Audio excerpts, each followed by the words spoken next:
regarde Romain, le musée Carnavalet organise un carnaval le 10 septembre. Le thème, c'est les Parisiens d'hier et d'aujourd'hui. Bah toi, ça va être facile, t'auras même pas besoin de te déguiser. Sale hipster. Ah non, j'ai une meilleure idée. Moi, je vais me déguiser en Parisie, le premier des Parisiens. Tu vas voir. Alors Victoria, il est pas beau mon costume de Gaulois? Oui et non.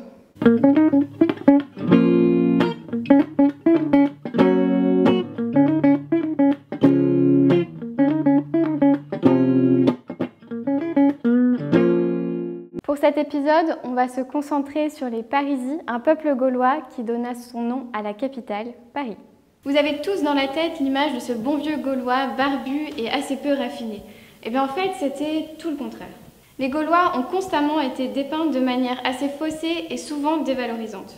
Tout d'abord par leurs contemporains, les Romains, qui ont subi une défaite des Gaulois en 390 et qui ont donc voulu humilier ceux-ci en les traitant de barbares. La Troisième République fait, elle, revivre Vercingétorix après la guerre contre la Prusse de 1870 en le brandissant comme héros de la nation et résistant à l'envahisseur. Il permettait ainsi de donner au gouvernement l'image d'une patrie vaincue, certes, mais toujours victorieuse et fière.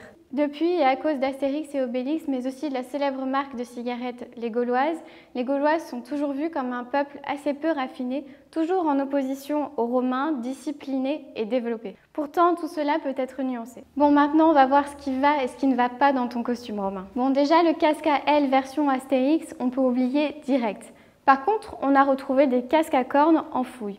Mais généralement, les Gaulois ne portaient pas vraiment de couvre-chef. Pour ce qui est de ta petite tunique en cuir, tu es vraisemblablement un Gaulois guerrier, puisque les Gaulois pouvaient porter des tuniques en cuir pour faire la guerre. Mais elle était alors complétée d'un pectoral en fer pour protéger le cou. Mais le Gaulois peut être encore mieux équipé et s'habiller d'une véritable cotte de maille pour partir à la guerre. Le Gaulois civil, quant à lui, se contente d'une petite tunique en laine, soit longue et sans ceinture, soit courte et ceinturée. Pour ce qui est du pantalon gaulois, il s'appelle en fait des braies et c'est une sorte de caleçon long à fend ample, un peu style baggy. Celui que tu portes, Romain, n'est pas trop fantaisiste, mais il devrait être un peu plus resserré au niveau des cuisses pour faire un peu plus authentique.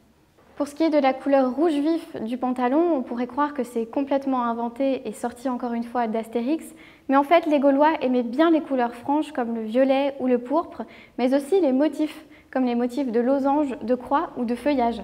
Pour ce qui est des chaussures que tu portes, les Gaulois portaient effectivement des chaussures à bourrons, mais c'était plutôt des sandalettes dont les semelles étaient attachées aux pieds par des lanières de cuir. Pour ce qui est des accessoires et de la mise en beauté, les Gaulois ne sont vraiment pas en reste. Bien qu'on les voit souvent moustachus ou barbus, ils pouvaient aussi très bien se raser et on a retrouvé des peignes, des miroirs et des peignes à barbe. Le Gaulois est plutôt coquet puisqu'il colore sa chevelure avec du lait de chaux et de l'argile qui lui donne cet aspect blond-roux, ce qui a fait énormément jaser les historiens de l'époque et étonner beaucoup les Romains. Les Gaulois possédaient aussi des gratte-oreilles et de nombreux cosmétiques. Alors vous trouvez toujours que ce sont des barbares? Les Gaulois fabriquaient aussi de nombreux bijoux comme les célèbres torques en or ou en bronze, pour les plus simples à tampons et pour les plus élaborés avec des visages stylisés. On a également retrouvé des bracelets en verre, blanc et bleu. Les maisons des Gaulois, décrites comme des huttes, étaient en fait très confortables et plutôt raffinées. Le lit, par exemple, était composé d'un matelas de laine recouvert de peau de bête. En tout cas, on dormait beaucoup mieux qu'à Rome. Femmes, nourriture et textiles, nos ancêtres les Gaulois étaient finalement déjà reconnus pour ce qui fait notre renommée aujourd'hui. Bon, c'est chouette tout ça, mais toi, t'es toujours pas en costume. Bah oui, mais t'as dit que tu t'en occupais. Bah j'attends toujours. Attends, j'arrive. Tiens, commence par enfiler ça. C'est quoi ce truc?